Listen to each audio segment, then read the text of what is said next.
નમસ્કાર. ઓમજી ઓમ બધાને. હવે દર્શક મિત્રો, હું તમારી સમક્ષ આજે મંડુકા આસન લઈને આવી રહી છું. મંડુકા આસન જે લોકોને ડાયાબિટીસની પ્રોબ્લેમ છે, પેટનો ભાગ વધારે છે, વધારાની ચરબી જમા થયેલી છે સ્ટમકમાં, તેના માટે બેસ્ટ છે. ઓકે, તો જે તમારી પાચનની ક્રિયા છે, પાચનની જે તમારી ક્રિયા છે ને, એકદમ સરસ રીતે પાચન કરશે.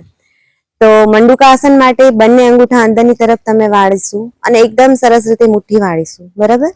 અને બંને હાથ ભેગા કરી નાભીની આજુબાજુ એકદમ સરસ રીતે પોઈન્ટ આપીશું, જ્યાં સુગરની આપણી કોથળી આવેલી છે. પૂરો શ્વાસને લેશું, છોડી દેશું અને નીચેની તરફ ઝૂકીશું. અને એક ધ્યાન રાખવાનું કે નીચેની તરફ ઝૂકીએ ત્યારે બેક સાઈડથી આપણે અપ ન થવા જોઈએ. ઓકે, તો એકદમ સરસ રીતે તમારા શરીરની કેપેસિટી પ્રમાણે, ક્ષમતા પ્રમાણે હોલ્ડ કરીશું. આની સાથે તમે કપાલભાતી પણ લઈ શકો છો. શ્વાસને છોડીશું ઉપરની તરફ. Long breathing, long breath out.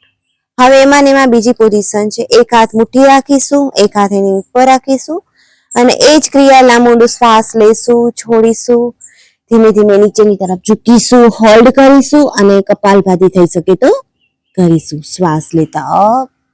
એમાં ને એમાં થર્ડ પોઝિશન છે. બંને હથેળી છૂટી રાખશું, નાભીની ઉપર.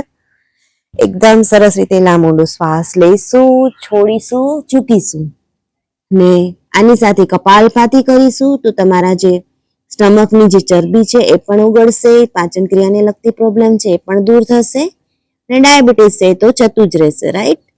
તો શ્વાસ લેતા અપ.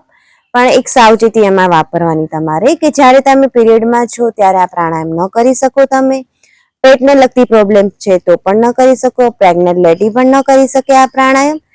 તો તમારા હેલ્થ માટે, આ જે પાચન ક્રિયા માટે અને ડાયાબિટીસ માટે બહુ સરસ પ્રાણાયામ છે. તો બધા લોકો એવરી ડે આ કરશો, તમારા શરીરમાં ક્યારે પણ પાચનને લગતી પ્રોબ્લેમ નહીં થાય. ઓમ.